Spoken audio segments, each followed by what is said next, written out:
What if I told you that the doubt living in your mind isn't yours, that it wasn't born with you, that it was installed, not by truth, not by evidence, but by repetition, by years of hearing what couldn't be done, of seeing others settle, of watching powerful men shrink to fit into small cages built by fear? What if I told you that every hesitation you've carried, every quiet voice that told you to wait, to hold back, to question your own strength, was never yours to begin with? It was borrowed, programmed, repeated, but not born. Because you, my friend, you were not made to question yourself. You were made to build, you were made to rise, you were made to win. Not eventually, not someday, not when everything lines up perfectly, but now. And if you stay with me, not halfway, not half listening, but fully, if you breathe these words, speak them aloud, and return to them daily, then something will begin to shift, not in theory, not in imagination, in identity. Because what I'm about to give you is not a motivational talk. It is a reprogramming, a full recalibration of the system that has quietly allowed doubt to lead your steps for far too long. And when it's over, when the last word has been spoken, you will no longer recognize the version of yourself that accepted smallness as fate. Because doubt, as I will show you, is a habit, and habits can be broken. But belief is a decision.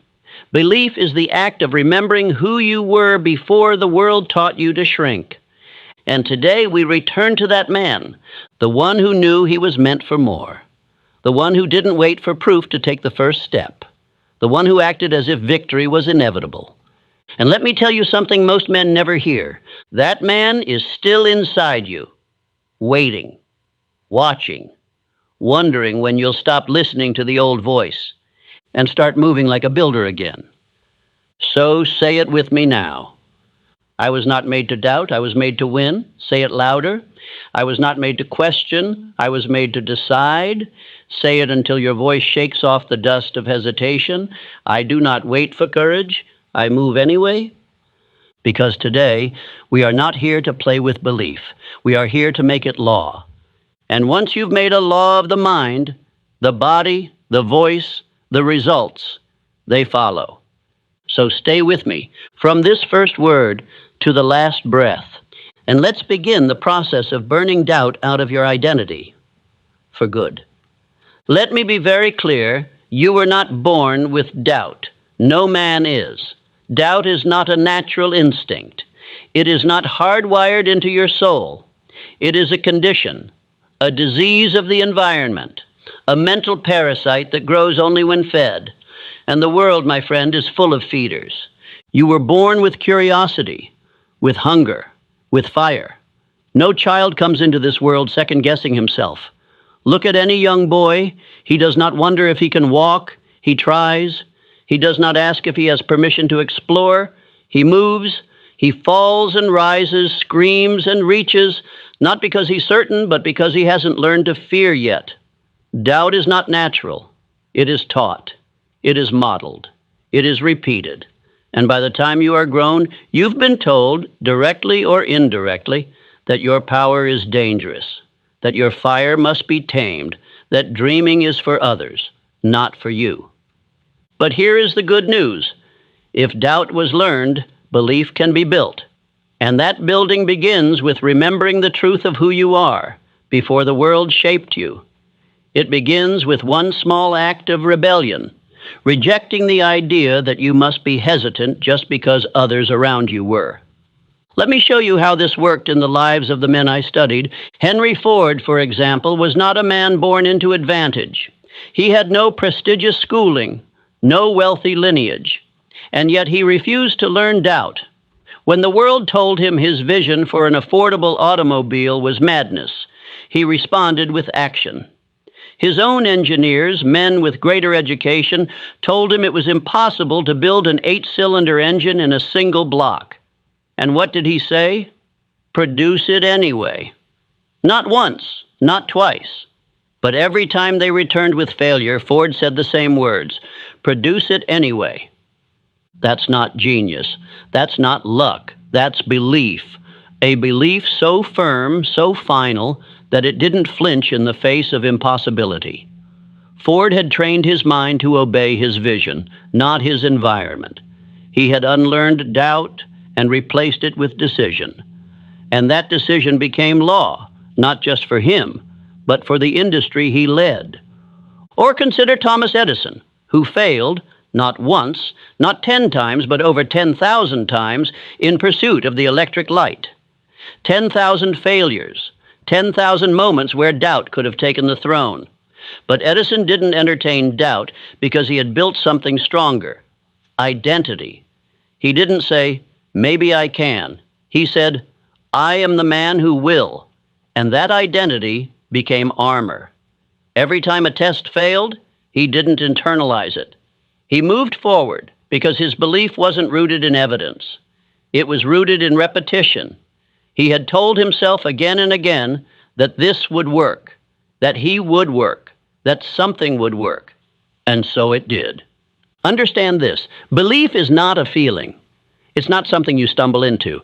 It's not something that floats down from the heavens when you meditate long enough. It is built the same way a bridge is built, the same way a habit is built, through consistent daily acts of decision and discipline. You choose belief even when you don't feel it.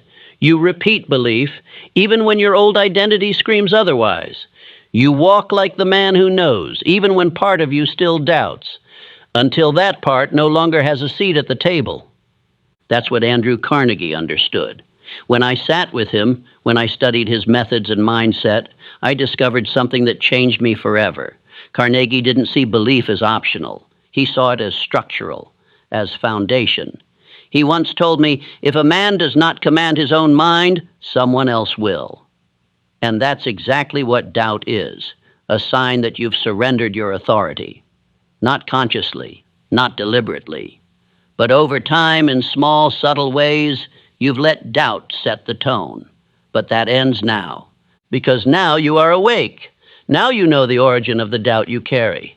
It wasn't born with you. It was given to you, and now you are giving it back. Say this out loud: doubt is not mine. I refuse to carry it. Say it again: I do not live by hesitation. I live by decision. This is how you begin, not by feeling powerful, but by speaking power, by walking with posture that reflects certainty even before certainty has taken root. Because the subconscious does not obey logic, it obeys repetition. And every time you move like a builder, speak like a leader, act like a winner, you are building belief. The man you were meant to be, he's already in you. He's just waiting for the noise to stop. He's waiting for the command to rise. And this is that moment. Let us now speak of the most powerful moment in any man's life, the moment he makes a decision so clear, so permanent, so final, that the old self can no longer survive it. Because here is a truth too many never realize. Identity is not discovered. It is decided. You do not stumble into greatness. You declare it. You do not wait to become confident. You decide that from this moment forward, confidence will be your posture. You do not hope to one day become fearless. You decide to act even when afraid, and that very act rewrites the code of who you are. You see, every man lives within an identity. The problem is, most men live inside an identity they never chose, an identity built from accidents, from repetition, from fear, from the small opinions of small minds.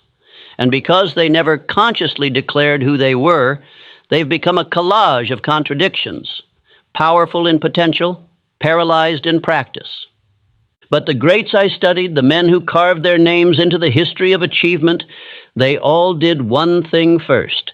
They decided who they were. Not based on circumstances, not based on feelings, but based on vision. Let me take you again to Henry Ford. Before he was a titan of industry, before he revolutionized transportation, Ford made a simple decision. He would build a car for the common man. That was it. A sentence, a commitment, a line in the sand. But once that decision was made, everything changed. He no longer acted as a mechanic. He no longer thought like a worker. He became a builder of machines, of ideas, of a future only he could see. And when the world doubted him, when bankers and engineers and newspapermen mocked his aim, Ford did not bend. Why? Because his identity was decided. He had already chosen who he was. And once a man makes that choice, the world loses its power to define him. Thomas Edison did the same. Do you imagine Edison became an inventor by accident? That the light bulb was a happy fluke? No. He decided long before the world believed in him. He said, "I will illuminate the world." And then he began walking toward that vision. Every single day, when others called him a fool, when failure visited him daily, when results did not arrive for years, he moved forward anyway. Because in his mind, the result had already happened. He was simply catching up to it. Understand what I'm telling you. Results follow identity, not the other way around. If you believe that you must prove yourself before you can claim greatness, you've already lost. The men who rise are the men who decide to rise. First in silence, first in solitude, first without evidence. Even Abraham Lincoln, a man who walked through war and turmoil, was not led by public opinion.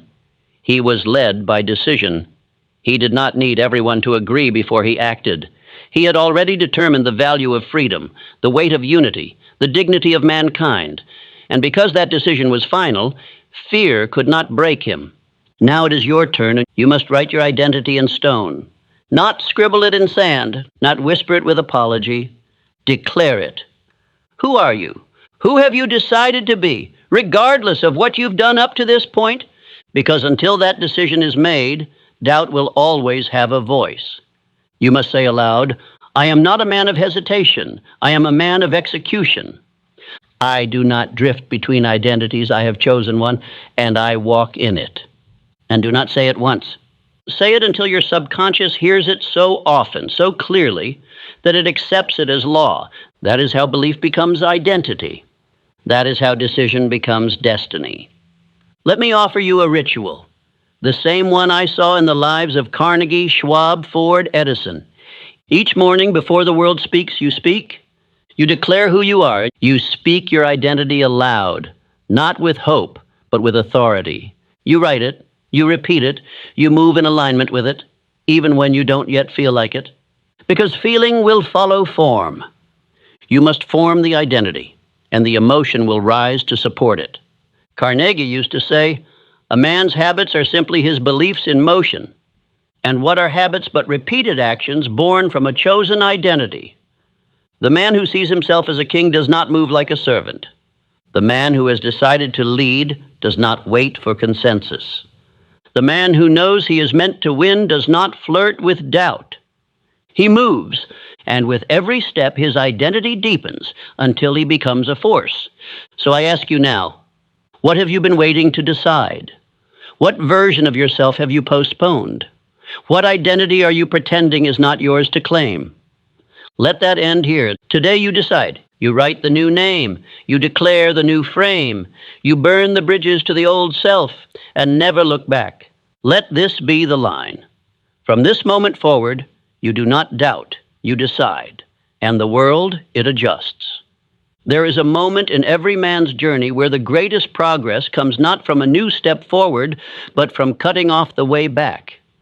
You see, movement without commitment is not progress. It is dabbling. It is dipping a toe into destiny while keeping one foot anchored in doubt. But no empire was ever built by a man who kept a backup plan for mediocrity. No legacy was written by the one who kept the exit door open just in case it got hard. The men I studied, Carnegie, Edison, Ford, Lincoln, they all understood a simple, sobering truth. If you leave the bridge standing, fear will always tempt you to cross it. The phrase "burn the boats" has become cliché, but it was not cliché for those who lived it. Let me take you to a true story. Hernán Cortés, the Spanish conquistador, landed on the shores of Mexico in 1519 with a handful of men to face an empire that vastly outnumbered him. And what did he do upon arrival? He burned the ships that brought them there, not because he was reckless, but because he understood human nature. When the mind believes there's a way out, it never fully commits to the way forward. And though I do not romanticize conquest, the principle remains timeless. You must destroy the exit if you want to force destiny to open the door ahead. This principle is not only true in war, it is true in your daily life. Henry Ford did not say, "We'll try this automobile idea, and if it doesn't work, we'll go back to making carriages." Number. He staked everything. When he committed to the Model T, he shut down production of every other car his company was making, against the advice of his board, against the fear of his peers. He simplified, he streamlined, he focused, and in doing so, he created a revolution in manufacturing. Why? Because there was no retreat. Ford didn't seek comfort, he sought completion. Thomas Edison, too, had no plan B. When he set out to create a functioning light bulb, he faced more than 10,000 failures. But each attempt was made with the resolve of a man who had already sealed his fate. He once said, "I have not failed. I've just found 10,000 ways that won't work." That is not the voice of a man who left the door open to quit. That is the voice of a man who locked it, threw away the key, and set fire to the room behind him.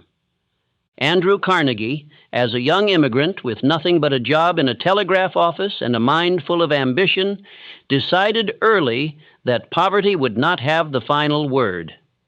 He did not pursue wealth as a wish.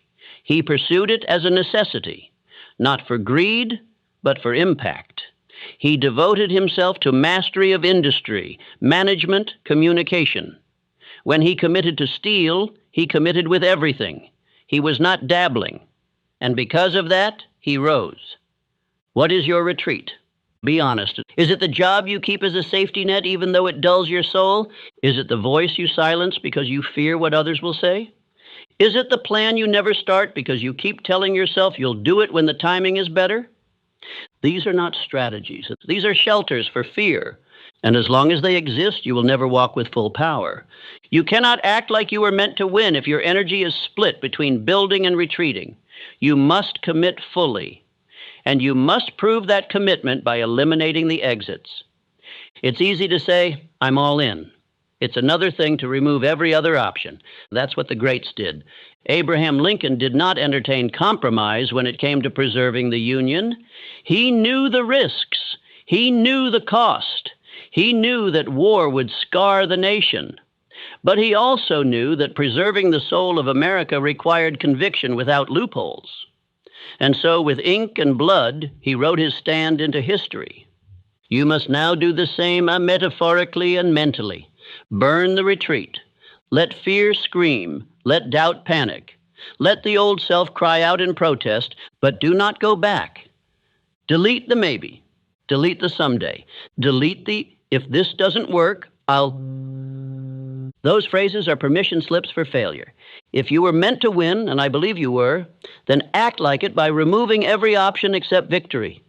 Even when it's slow, even when it's lonely, even when no one claps, especially then.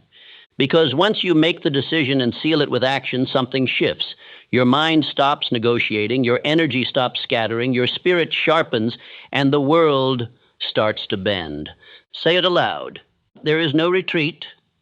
I have made my decision, and the door behind me is gone. I move with finality. I act without escape. These words must not be spoken once. They must be repeated daily until your body forgets what it felt like to doubt. This is not about drama. It's about discipline. Burning the bridge is not loud. It's not showy. It's the quiet decision you make before dawn that today again you will not run. And if you hold that line long enough, something incredible happens. Fear stops talking because it knows you're not listening anymore. There is a voice in every man's mind that determines the quality of his life long before the world ever lays a finger on him. It is the voice that speaks when no one else is around. The one that whispers when the door closes, when the lights are off, when the results don't come, and when the crowd has gone quiet. That voice is not always kind, not always supportive, not always true, but it is always present. And if you do not train it, it will train you. It is a process called autosuggestion. The deliberate and repeated feeding of the subconscious mind with instructions so clear, so consistent, so emotionally charged that they become identity. The subconscious mind does not reason. It accepts whatever is repeated to it with emotion. And herein lies your greatest threat or your greatest weapon. Let me show you what this means through real lives. When Henry Ford famously said, "Whether you think you can or think you can't, you're right," he wasn't trying to be clever. He was revealing how he built his empire. Ford didn't have the most knowledge. He didn't hold the most degrees. He didn't master every detail of his business. But he trained his inner voice to say one thing over and over: "It will be done." And because he repeated that, his subconscious went to work making it reality. But here's the mistake most men make. They speak carelessly to themselves. They allow doubt, hesitation, worry, and worst of all, sarcasm, to run on repeat. And they wonder why their progress always stalls. The subconscious mind doesn't understand humor when you joke about being lazy or failing or being stuck. It hears those thoughts as instructions. It installs them. It obeys them. And soon you do too. Thomas Edison, after thousands of failed attempts to create a working light bulb, was asked by a reporter how he kept going. He replied, "I haven't failed. I've just found 10,000 ways that won't work." But understand what that really was. It wasn't just optimism. It was programming. It was a mental script so strong, so repetitive, that failure could not take root. Every time he spoke those words, he trained his inner voice to keep moving forward, and the voice obeyed. Andrew Carnegie, too, was relentless in this discipline. He instructed the young men under his mentorship to write their chief aim and read it aloud every morning and every night. He believed that a man could become unstoppable if he simply repeated the right idea often enough, not whispered, not read silently, spoken. Why? Because the voice you speak becomes the voice you hear, and the voice you hear becomes the voice you believe, and what you believe shapes your world. So let me ask you, what have you been telling yourself? When no one's watching and results aren't showing, what do you say? "I'm tired. This probably won't work. Maybe I'm not the type. I'm just trying." These are not harmless phrases. They are weapons turned inward. And the more you repeat them, the deeper they sink. But the good news is this: you can change the script. It begins with discipline. Each morning, before the world gives you its version of reality, you must give yourself yours. You must look yourself in the mirror and declare, "I act before fear has a voice. I do not drift. I do not delay. I am the kind of man who keeps his word, even when no one is watching." And again, at night, just before sleep, when the mind is soft, when the subconscious is open, you speak your aim, you speak your identity, you speak your next move. Why? Because the mind remembers what it hears last. This is not motivational fluff. This is neurological reality. It is how the brain wires thought into habit, how the habit becomes instinct, and how instinct becomes destiny. Even Charles M. Schwab, in the height of his industrial leadership, was known for his unmatched optimism. But it wasn't blind. He had trained his focus. He avoided negative language. He redirected failure. When others panicked, Schwab reframed. That mental strength didn't come from birth. It came from repetition. You must now create your own script, a handful of phrases, spoken with intensity, repeated with conviction, not generic affirmations you found in a book, your words, your beliefs, written with fire. Let me help you begin. I do not explain my power, I execute it. My actions train my mind to believe. I am not waiting for motivation, I move with discipline. Write them, speak them, repeat them daily. And here's what will happen. The inner voice that once wavered will harden. It will sharpen. It will begin to speak with clarity, even when things feel uncertain. And when that happens, everything changes. You will no longer talk yourself out of action. You will talk yourself into motion. You will no longer entertain excuses. You will interrupt them with new instruction. You will no longer doubt your identity. You will reinforce it with every breath. This, right here, is how you kill the doubt. You don't wait for it to leave. You drown it in truth. You replace the old voice. You install a new one. And once the subconscious accepts that new voice as dominant, doubt will knock, and your mind will not even hear it. Because the inner voice is too focused, too decisive, too trained to look backward. So I challenge you, make this speech your ritual, and not just once, but again, and again, and again. Because repetition is how we become. There comes a moment in every man's life where he must choose, will I follow how I feel, or will I follow what I've decided? Most men, without knowing it, live under the rule of emotion. They act when it feels good. They pause when it feels hard. They speak when they're confident. They hide when they're uncertain. And they wonder why their life never becomes what it was meant to be. But the builders, the producers, the titans of history, they lived by a different compass.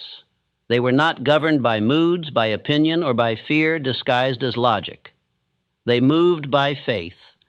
They didn't wait to feel brave. They acted before courage arrived. They trusted what they decided more than what they felt. Let me explain this clearly. Faith is not some mystical energy floating in the ether. Faith is a mental attitude, a muscle, a discipline. It is built like a wall, brick by brick, through repetition, decision, and the refusal to waver. And most importantly, faith is a choice. You do not need a reason to believe. You choose to believe, and the reason will follow. Henry Ford embodied this. He was told repeatedly by engineers, financiers, and supposed experts that his ideas were impossible, that the public wouldn't want a car, that an 8-cylinder engine in one block couldn't be done. And yet, he replied every time with a simple command, build it anyway. Why? Because his belief wasn't based on the external world. It was born inside him. He installed faith through repetition, through forward motion, through refusing to entertain contradiction. Ford didn't always feel strong, but he always led himself like he was. That is the key. You do not need to feel the faith. You need to move like it's already there. Thomas Edison failed thousands of times on his journey to create the electric light, but he was never broken. Why? Because he had already decided that success was inevitable. And once that decision was installed, he no longer needed external validation. Each failure wasn't a sign to stop. It was evidence that progress was being made. That is what faith looks like. Not emotion, but identity backed by action. Now let me speak plainly. Most men confuse emotion with guidance. They think that if something feels heavy, it's a sign they should stop. If it feels uncertain, they assume it's the wrong path. But listen to me now. Discomfort is not a red light. It is the toll you pay to walk the road of greatness. Abraham Lincoln knew this well. He was elected president during a time when the nation was fracturing. His choices would determine not only the fate of the United States, but the fate of slavery. His cabinet was divided. The nation was at war. And the voices around him grew louder and louder with doubt. But Lincoln did not flinch. He wrote the Emancipation Proclamation, not because he felt the support, but because he believed in the mission. He moved on faith, not emotion, and that's what made him great. Emotion may feel real, but it lies often. It speaks in the language of the past. It echoes your old habits, your old identity, your old doubts. But faith speaks from the future. Faith speaks from the man you decided to become, not the man you used to be. That is why I empathize repetition so deeply, because repetition creates faith. The more you speak belief, the more you act from it, the more it becomes your default. And once it becomes your default, emotion loses its grip. So I ask you now, who is leading your life? Is it the man who acts on fire, on vision, on purpose? Or is it the man who waits until he feels good to make a move? You must make the decision today. I lead from faith, not from feeling. That means you show up even when you're tired. You speak truth even when your voice shakes. You follow through even when the results haven't yet arrived. Why? Because faith is not about evidence. It is about conviction. Let me give you a practical way to live this out. Every morning, declare your beliefs out loud. Not what you feel, but what you choose to believe. I act before I feel ready. I am not a slave to emotion. I command emotion. I walk by faith because the man I am becoming is already real. Then move immediately, without debate. You build faith not by thinking about it, but by acting as if it were already yours. And yes, you will feel resistance. Yes, the old thoughts will rise, but they are ghosts. You do not negotiate with ghosts. You replace them with fire. This is the same process Charles M. Schwab used when building the foundations of U.S. Steel. He wasn't always certain of the outcome, but he carried himself with certainty. He knew that people don't follow emotion. They follow conviction. And the only way to carry conviction is to practice it daily. So train yourself to move without needing to feel perfect. Say this now. I do not trust the voice of emotion. I trust the voice of purpose. I do not wait to feel powerful. I act until I am powerful. I lead myself. I do not follow the wind. Repeat these every morning. Let them take root. Let them replace the voice that once led you to pause. Let them become the soundtrack of your actions. Because the man who leads from emotion will always be led by fear. But the man who leads with faith, he becomes unshakable. He becomes unstoppable. He becomes inevitable. Let us now continue to the next part, because faith must always be matched with action. Not random motion, but decisive execution. There is a law that governs all progress, and it is this: indecision is the seedbed of fear. It is not failure that paralyzes a man. It is not rejection. It is the simple refusal to choose. And I tell you plainly, no man who hesitates can ever lead himself. He will be led by circumstances, by emotions, by the opinions of others, by the inertia of yesterday's version of himself. But the man who decides, the man who moves, that man becomes a force. I taught that every successful man I studied had the habit of making decisions quickly and changing them slowly, if at all. I found this in every titan, every mogul, every builder of empires. They did not sit in endless deliberation. They did not require all the facts before they began.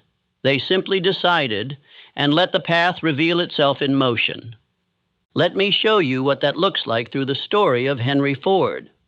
Ford's engineers once told him flatly that it was impossible to cast an 8-cylinder engine in one solid block.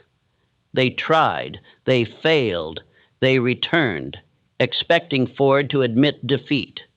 Instead, he looked at them with certainty and said, "Produce it anyway." Not once, not twice, but repeatedly until it was done. Ford did not weigh his options. He did not say, "Let's brainstorm alternatives." He decided. And because he decided, the world bent. That's the law. The world does not yield to the man who is clever. It yields to the man who is certain. Thomas Edison lived the same law. Imagine failing over 10,000 times at anything. Most men would have quit before 10. Most men would have doubted themselves. Most men would have asked for permission or waited for approval. But Edison had already decided, I will invent the light bulb. And because the decision was final, every failure was just another stepping stone. Not because Edison had superhuman endurance, but because he had eliminated the option to stop. You must do the same. You must stop leaving back doors open. You must stop entertaining maybe. You must stop debating your own destiny. Decide, and once you do, move. Even if you don't know the full path, even if your voice shakes, even if your hands tremble, because clarity is not found in stillness. It is forged in movement.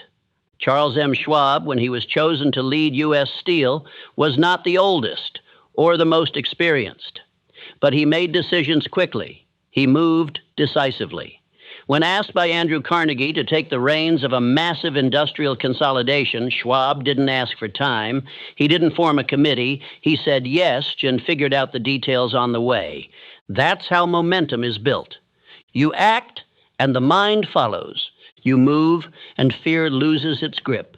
You execute, and the subconscious begins to trust you. That's what most people never understand.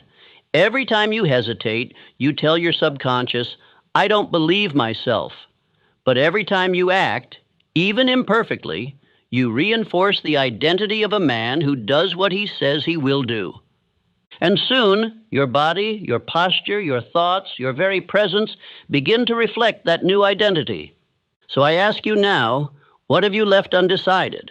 What path have you delayed, waiting for more time, more clarity, more courage? And how much has that delay already cost you? Because indecision is not neutral. It is expensive. It robs you of time, of energy, of confidence, of opportunity. But you can shut the door on it right now. Say aloud, I do not wait. I do not hesitate. I do not consult fear. My decisions are final. My movement is immediate. My word is law. That is not bravado. That is identity. You do not try. You declare, you do not ask, what if? You say, this is the way. And when your mind resists, as it will, you do not argue. You move. Action is your answer. Every day you delay is another day fear grows stronger. But every day you decide and follow through, you become more powerful than hesitation itself. Let me give you a simple framework. Make your decision quickly, from a place of purpose, not emotion. Move immediately. Do something, anything that confirms the decision. Refuse to reopen the decision unless new facts demand it, not new feelings. Reaffirm daily through repetition. I am a man who moves. I am a man who leads. I am a man who acts. That is how the mind is retrained. That is how confidence is installed. That is how fear is removed, not all at once, but in the daily habit of movement. Even Abraham Lincoln, in the darkest moments of the Civil War, acted. He did not have unanimous support. He did not have clear signs of victory. But he signed the Emancipation Proclamation because he had already decided that slavery must end and the Union must endure. And that's what gave him the strength to lead, not popularity and not consensus. Decision, final, immovable, sacred. And that same power is available to you now, but only if you're willing to shut the door on delay. Say it one more time. I decide quickly. I act without apology. I do not explain who I am. I demonstrate it. Now move. Pick the thing you've delayed. Make the call. Take the step. Close the loop. Because the man who moves first wins, and the man who wins is no longer afraid. Let us now go deeper into the next part. There comes a moment in every man's life when the voice of doubt must be silenced. Not debated, not reasoned with, not comforted, but killed. Not with softness, not with patience, but with the force of a man who has had enough. Because doubt is not something you manage. It is something you starve. And you starve it with faith, with repetition, and with a fire so hot it burns the old version of yourself to ash. Understand this first. Doubt is not truth. It is habit. A reflex you've rehearsed so often, you began mistaking it for wisdom. But it was never your guide. It was never your protection. It was just fear, dressed up in more intelligent clothing. And if you don't name it for what it is, you'll keep calling it being realistic, thinking ahead, or protecting yourself, when what you're really doing is betraying the man you were born to be. You must decide now. Doubt dies here, not tomorrow, not gradually. Now, let me show you how the great ones did it. Abraham Lincoln, the man who held together a torn nation, did not live without fear. He was ridiculed, hated, attacked. He buried his own child during his presidency. He led in chaos, and yet He chose belief every single day. He repeated his purpose in silence. He wrote letters he never sent. He walked alone. But in those moments of solitude, he reaffirmed his mission, not with certainty in outcome, but with certainty in identity. That he was the man to carry this burden, that he must be. Andrew Carnegie, born into nothing, stood in a world run by titans, by giants. He had no pedigree, no special connections. But he carried one advantage, definiteness of purpose, and with it he drowned doubt in repetition. He wrote and spoke his chief aim daily, until the thought of failure simply didn't belong in his mental atmosphere anymore. That's not arrogance. That's mental discipline. That's how a boy from a telegraph office became the richest man in the world. Henry Ford faced endless waves of opposition, from the press, from engineers, from the government. But none of their doubt ever entered his system. Why? Because his internal repetition was louder than their external noise. He told himself what was possible over and over again, until that belief hardened into steel, and that steel built empires. You are not different. The only thing separating you from those men is what you allow to repeat inside your own mind. And I say again, doubt is not real. It is a shadow, a recording, a loop playing on repeat in a man who forgot to change the track. So you must now overwrite it. Not with positivity, not with hope, but with identity. Speak this aloud. I do not argue with doubt, I replace it. I do not let fear speak twice, I silence it with action. I do not shrink, I do not flinch, I do not rehearse weakness. Because the more you rehearse belief, the more your nervous system adapts to that as normal. It doesn't matter how long you've doubted. It doesn't matter how deep the rut is. Repetition rewires everything. But here is what you must understand. Doubt will not die gently. It is an addiction, and it will fight for its life. It will whisper again in the quiet hours, in the moments of fatigue, in the pauses between progress. And when it does, you do not engage. You return to your script. You return to your command. You return to the truth you are now installing. I do not live in hesitation. I move in fire. My belief is louder than my fear. My repetition is my shield. My identity is my weapon. Let this next line burn into your chest. You are no longer allowed to be the man who doubts. He is gone, buried. We do not negotiate with his voice. We do not make room for his excuses. We do not check in on him when times get hard. He had his turn, and he wasted it. Now it's your turn. And the man you've chosen to become, he walks differently. He doesn't need to feel ready. He moves because he said he would. He doesn't need to see the full plan. He trusts the law of motion. And he doesn't fear failure because his identity is rooted in action, not outcome. So say it with finality now. I do not need more time. I need more fire. I do not entertain doubt. I enforce belief. I do not delay. I dominate. Let your new identity be sealed through repetition, through daily decision, through the refusal to let the old voice breathe. This is your moment, not just to hear this speech, but to repeat it, until it becomes your default, until your subconscious no longer recognizes the old you, until doubt doesn't know where to find you anymore. Because the man who wins, he doesn't need 1,000 answers, and he just needs to know who he is and walk like it's already done. So walk and don't look back. The man you used to be, he's not coming with you. Let him die in silence, and let the man of fire rise in his place. Let us end here, not with applause, but with command. Repeat this speech, repeat your belief, repeat your identity until the old self cannot survive.